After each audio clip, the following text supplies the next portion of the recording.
영국을 국빈 방문 중인 윤석열 대통령은 현지에서 국가안전보장회의 NSC 상임위를 주재하고 북한의 이른바 정찰 위성이 ICBM 성능 향상을 목적으로 한다고 규정했습니다. 이에 정부는 대응 조치로 9.19 군사합의 일부에 대한 효력 정지를 추진하기로 했습니다. 취재 기자 연결합니다. 권남기 기자. 네, 정치부입니다. 네, 윤 대통령이 영국 현지에서 NSC를 주재한 거죠? 네, 그렇습니다. 대통령실은 영국을 국빈 방문 중인 윤 대통령이 긴급 국가안전보장회의 NSC 상임위원회를 주재했다고 밝혔습니다. 합참의장이 정찰위성 발사 상황을 보고하고 대응 방안을 논의한 것으로 전해졌는데요. 윤 대통령은 이 자리에서 북한의 군사 정찰위성 발사는 성공 여부와 관계없이 우리에 대한 감시 정찰 능력 강화와 대륙간 탄도미사일 ICBM 성능 향상에 그 목적이 있다며 이는 북한의 핵과 미사일 위협을 실행에 옮기는 조치라고 지적했습니다.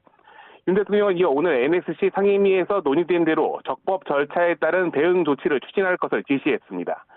또 이번 조치가 국민의 생명은 물론 국가 안전 보장을 위해 필요한 최소한의 방어적 조치라는 점을 국민과 국제사회에 정확하게 설명할 것을 지시했습니다. 네, NSC 상임위에서 논의된 대로 이 대응 조치를 추진하라는 윤 대통령의 지시가 있었는데 정부도 9.19 군사합의에 대한 일부 효력 정지를 추진하겠다는 공식 입장을 밝혔습니다. 짚어주시죠.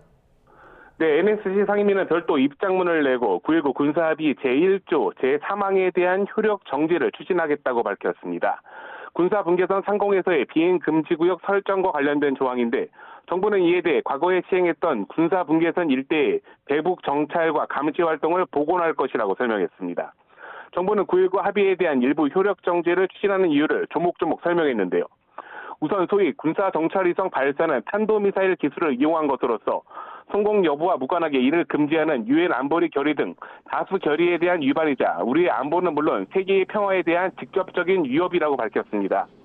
또 북한이 작년과 올해 약 100차례에 걸쳐 탄도미사일을 발사했으며 수천 회에 걸친 해안포문 개방, 무인기, 수도권 침투 등 9.19 군사합의를 상시적으로 위반했다고 지적했습니다.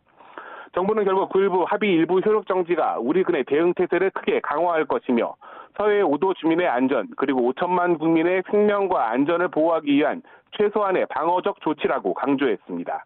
지금까지 정치부에서 전해드렸습니다.